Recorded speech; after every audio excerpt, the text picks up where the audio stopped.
Hi friends, అందరికీ good morning. ఎలా ఉన్నారు? ఈరోజు మా ఇంట్లో వంకాయ బజ్జీ చేయబోతున్నాం అన్నమాట. వంకాయ బజ్జీ మీ అందరికి కూడా తెలియదు కదా. మా అక్క మా ఇంట్లోనే ఉంది, ఆంధ్ర అక్క అనమాట. ఆంధ్ర అక్క కాబట్టి ఆంధ్ర వంటలు చేపిద్దాము మీతో పాటు. అన్నీ మీరు కూడా చూసి నేర్చుకుంటారు, వంటలు చేసుకుంటారు ఇంట్లో. ఆంధ్ర స్టైల్లో వంటలు బాగుంటాయి కదండి, చాలా రుచికరంగా ఉంటాయి అన్నమాట. అందుకే మా అక్క ఉన్నన్ని రోజులు మా అక్కతోటే చేపిస్తున్నాను. మనకి వంకాయ బజ్జీ కావాల్సిన పదార్థాలు ఏంటంటే, వంకాయలు తీసుకున్నాను. ఎన్ని వంకాయలు? ఒక 7 వంకాయలు తీసుకున్నాను. కొత్తిమీర, పచ్చిమిరపకాయలు, చిన్న అల్లం ముక్క, కొద్దిగా అంత చింతపండు, ఉల్లిపాయ అన్నమాట. కావాల్సినంత. ఇప్పుడు ఈ నూనె తీసుకున్నాము. నూనె అనేది వంకాయకి పోస్తామన్నమాట. ఇవండి మనకి వంకాయకి కావాల్సిన బజ్జీకి కావాల్సిన పదార్థాలు అన్నమాట. ఓకే, మనం ఇంకా ప్రాసెస్లోకి వెళ్ళిపోదాం. మా అక్క స్టార్ట్ చేసిద్ది, మనం చూద్దాం. ఇక రండి. ఇంకా మనం స్టార్ట్ చేద్దాం ఫ్రెండ్స్. ఈ వంకాయలు తీసుకున్నాము. ఈ వంకాయలకి నూనె మొత్తం పూద్దామన్నమాట. ఇట్లా నూనె అంతా అప్లై చేసుకోవాలి వంకాయలకి.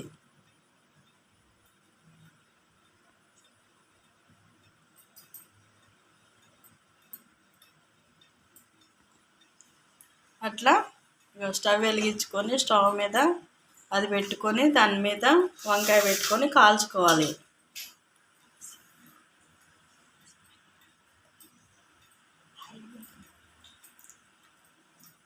సిమ్లోనే ఉంచుకొని మనం వంకాయ కాల్చుకోవాలి. ఈ విధంగా వంకాయలు పెట్టుకోవాలి.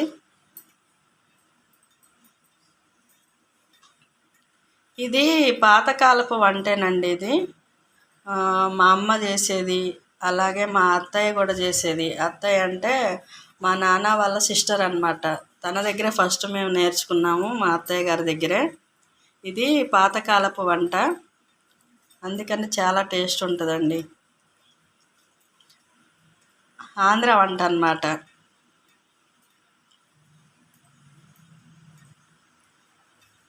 ఇలాంటి వంటలు మీకు తెలియదు కదండి, అందుకే మీకోసమే నేను చేపిస్తున్నాను, మీరు కూడా నేర్చుకుంటారని.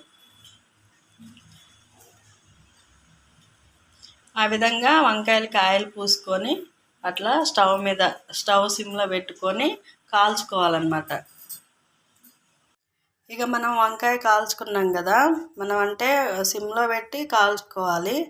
లేదా కొద్దిగా మనకి ఇంట్లో వర్క్ ఉందనుకోండి, మనం స్టవ్ దగ్గరే ఉండలేం కదా, ఆ సిమ్లో పెట్టినా. కొంతమంది కొంత హైలో కూడా పెట్టుకొని కాల్చుకోవచ్చు, కానీ కాల్చేటప్పుడు దగ్గరుండి చూసుకోవాలి. ఈ విధంగా నల్లగా కాల్చుకోవాలండి. ఇట్లా ఉండాలి వంకాయ అనేది. ఈ విధంగా నల్లగా కాల్చుకుంటే లోపల వరకు కూడా మంచిగా ఉడికిద్ది అన్నమాట వంకాయ అనేది. అప్పుడు మనకి టేస్ట్ అనేది వస్తుంది. ఇట్లా ఈ విధంగా కాల్చుకోండి వంకాయ అనేది. అయిపోయింది, మనం వంకాయ కాల్చుకున్నాము. నెక్స్ట్ ఏంటో చూద్దాం. మనం స్టవ్ మీద ఇట్లా కాల్చుకున్నాం కదా, ఇవి చల్లారాలి ఫ్రెండ్స్. ఇట్లా మనం ఫ్యాన్ కింద పెట్టుకున్నాను. నేను ఒక ప్లేట్లో ఇట్లా పేర్చుకొని ఫ్యాన్ కింద పెట్టుకున్నాను. ఇవి చల్లారిన తర్వాత మనం పొట్టు తీసుకోవాలి. ఈ బ్లాక్ పొట్టు అంతా ఉన్నది కదా ఫ్రెండ్స్, ఇదంతా తీసుకోవాలి. వేడి మీద తీయొద్దు ఫ్రెండ్స్, ఎందుకంటే చెయ్యి కాలిపోయింది. కొద్దిగా చల్లారిన తర్వాతనే మనం తీసుకోవాలి.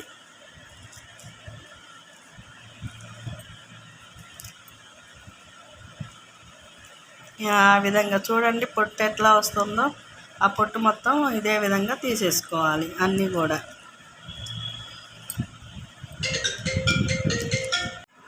వంకాయ పొట్టు తీసుకున్నాం కదండి. పొట్టు తీసుకున్న తర్వాత వంకాయని ఇట్లా విడదీసి చూడాలి, ఏమన్నా పుచ్చిపోయిన వంకాయలు ఉన్నాయా, లేదా ఏమన్నా పాడైపోయిన వంకాయ ఉన్నదా చూసుకొని, పాడైపోతేనేమో అవి పడేసుకోవాలి.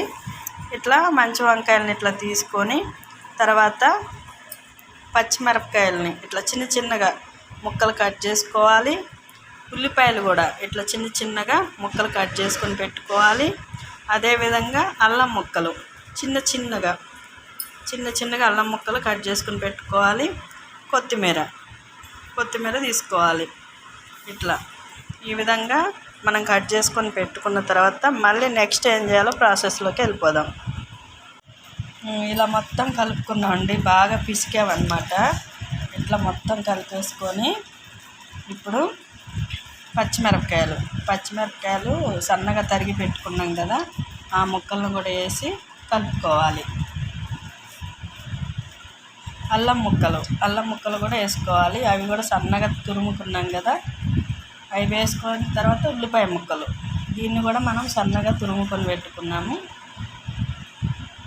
తర్వాత కొత్తిమీర కూడా వేసుకొని ఇప్పుడు ఈ మిశ్రమం మొత్తం కలపాలన్నమాట. కొద్దిగా సాల్ట్ వేసుకోవాలి, అందాజ ప్రకారము వేస్తున్నామండి. సాల్ట్ తక్కువ తినేవాళ్ళు తక్కువ వేసుకోండి, ఎక్కువ తినేవాళ్ళు ఎక్కువ వేసుకోండి.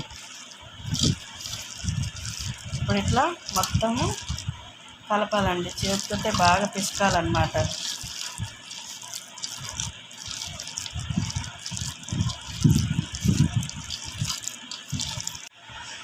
ఇక అన్నీ వేసుకొని కలుపుకున్నాం కదండి, బాగా పిసుక్కున్నాము, కలిపేసాము. ఇప్పుడు మనం దీన్ని తాలింపు పెట్టుకుందాము. తాలింపు పెట్టుకుంటే భలే కమ్మగా ఉంటుందండి, తినేటప్పుడు చాలా టేస్ట్గా ఉంటుంది. మనం తాలింపు పెట్టుకుందాం పదండి. తాలింపు పెట్టే ప్రాసెస్ కూడా చూపిస్తాను, చూస్తూ ఉండండి. ఓకేనా ఫ్రెండ్స్? తాలింపుకి కావాల్సిన ఐటమ్ అండి, మనకి మినప్పప్పు, ఆవాలు, ఇంగువ అండి, ఇది నేను కేరళ నుంచి తెచ్చుకున్న ఇంగువ, జీలకర్ర, ఎండుమిరపకాయలు, కరివేపాకు. ఇప్పుడు మనం ఒక కళాయి పెట్టుకొని ఈ కళాయిలో ఆయిల్ కొద్దిగా పోసుకుందాము.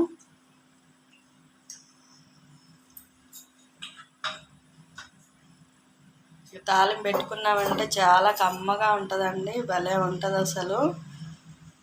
మీరు కూడా చేసుకోండి ఇదే విధంగా. మా అక్క ఉంది కదండి, ఆంధ్ర అక్క అన్నమాట. మా అక్కకు కూడా రెస్ట్ ఇవ్వకుండా ఈ వంటల ప్రోగ్రాం పెట్టానండి, మీ అందరికి చూపించాలని నాకు అసలు ఎప్పటి నుంచో ఉంది. ఇక మా అక్క కూడా వచ్చింది టైంకి, ఇక మీ అందరికి చూపించాలని అనుకున్న కోరిక నాకు నెరవేరుతుందండి.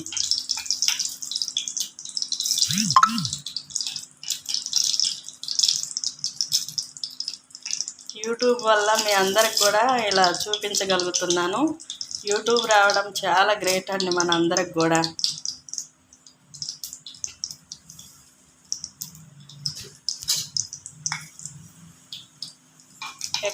ఎక్కడో పరిచయం అవుతున్నాం, మన వంటలు కూడా పరిచయం అవుతున్నాయి. ప్రతి వంట కూడా మనం యూట్యూబ్లో చూసి నేర్చుకుంటున్నాము, తెలుసుకుంటున్నాము.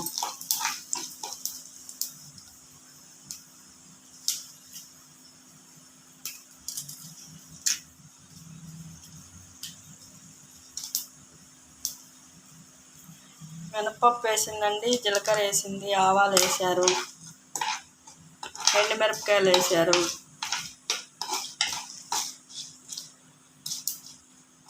నెక్స్ట్ కరివేపాకు, ఇంగువ వేసుకుందామండి. కరివేపాకు కూడా వేసుకుందాము, ఇట్లా చించి వేసుకోవాలి.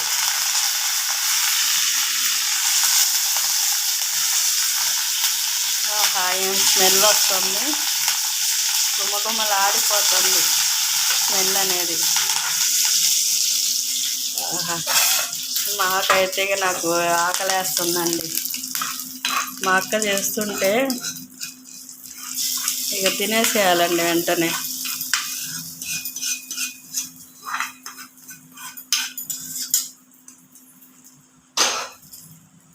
చూడండి ఎంత కలర్ఫుల్గా ఉందో, భలే బాగుందండి.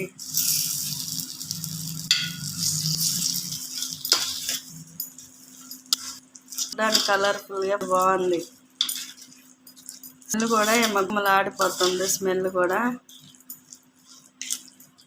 బజ్జీ అండి, ఆంధ్ర స్టైల్లో మీరు కూడా చేసుకోండి.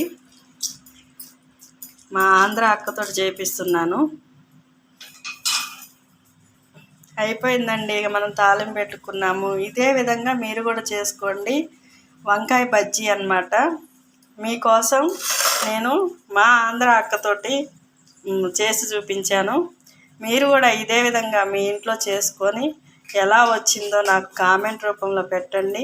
ఇంకా మీకు ఏదన్నా వంట కావాలితే చెప్పండి, నేను అది కూడా నాకు వచ్చినంత వరకు మీకు చేసి చూపిస్తాను. ఓకేనా ఫ్రెండ్స్? మీకు ఈ వంకాయ బజ్జీ నచ్చినట్లయితే లైక్ చేయండి, షేర్ చేయండి, సబ్స్క్రైబ్ చేయండి. బెల్ మాత్రం మర్చిపోకండి, బెల్ కూడా కొట్టండి. ఓకేనా ఫ్రెండ్స్? బాయ్. Thank you.